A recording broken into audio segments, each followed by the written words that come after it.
potty training at daycare feels impossible, you are not doing anything wrong. Daycare and potty training is a whole different ballgame. When you're only with your child for half of the day, or even less, sadly, if your child is in daycare, I understand that it can be stressful when you have all of these different moving parts and different people taking care of your child, and staying on track with potty training can become very difficult during this time. But I have a whole bunch of tips in this video to help you make potty training easier while your child's at daycare. Let's jump in. My name is Missy Yandow. I'm the owner of Slumber and Bloom. I'm a pediatric sleep consultant and potty training coach. I love sharing tips and tricks on not only potty training, but also sleep training and all things parenting. Jumping into tip number one is to communicate with your child's preschool. Now, this is going to be key, and to give you even more information than I'm going to do in this video, I have an entire unit on daycare potty training in Potty Party the course, which is my course on everything that you need to know from preparing to potty training to the actual deed to any troubleshooting and what's going to happen along the way. But communicating with your child's preschool about how you are about to approach potty training is going to be the number one most important thing. There are many different ways to potty train a toddler, and you need to communicate with your child's school how you are going to approach this.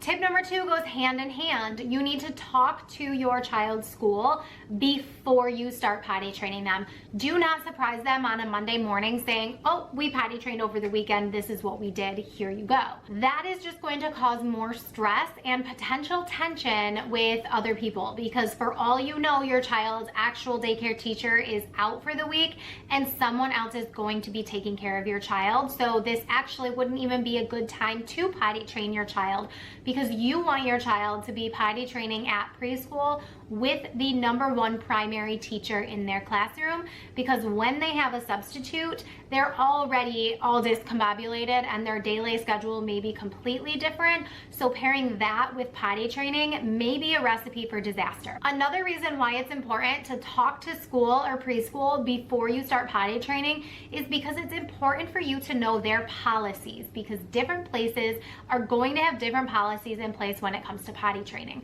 Some have an accident allowance where maybe your child's only allowed to have 3 accidents a day before they put your child back in diapers. You need to know that before jumping into potty training so you know what to expect while your child is at daycare. And along the same lines, you need to know how they're going to communicate with you about your child's progress with their potty training journey. So tip number 3 is to ensure consistency in their approach with your approach.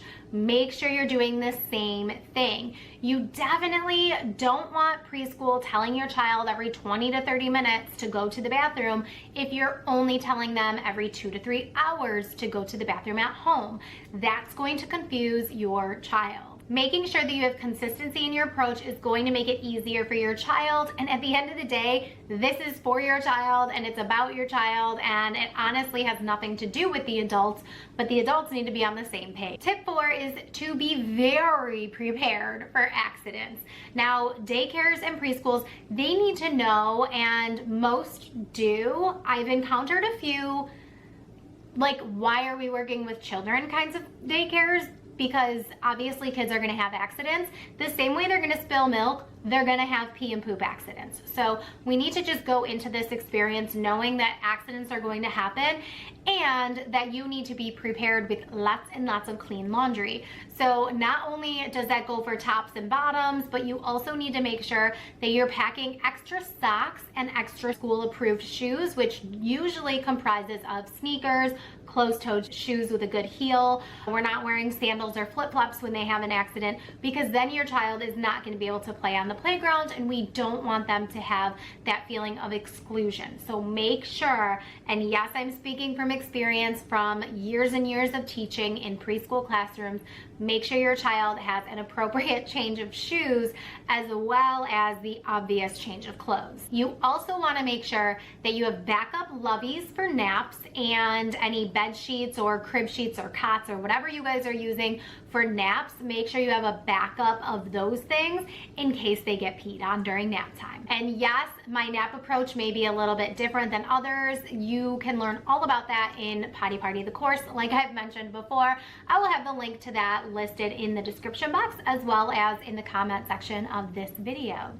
But let's talk about the next tip, and that is to celebrate progress together. So before you start potty training, you should talk to the teachers about how you're going to celebrate successes with your child. I know a lot of parents will do the M&M thing, like I'll give you an M&M for a pee and 2 M&Ms for a poop. I don't like associating food and treats with potty training. I don't think it's a good relationship with food for children to start having, because then we're gonna have children who grow into teenagers and adults who eat their feelings, and I just don't think that's a good thing. So if you're doing a sticker chart at home, bring the sticker chart to school, bring a separate one to school, and have your child understand this is your chart for school, this is your chart for home. And it's okay if they're different and that they have different charts at home than they do at school. Make sure your child knows that if this is the chart they're using at school and this is the chart they're using at home, they're still going to get rewarded for the progress. You can bring the exact chart that you're using at home so that your child has that familiarity, or you can bring just like a stash that they can use at school, but I do recommend using the same exact kind of chart.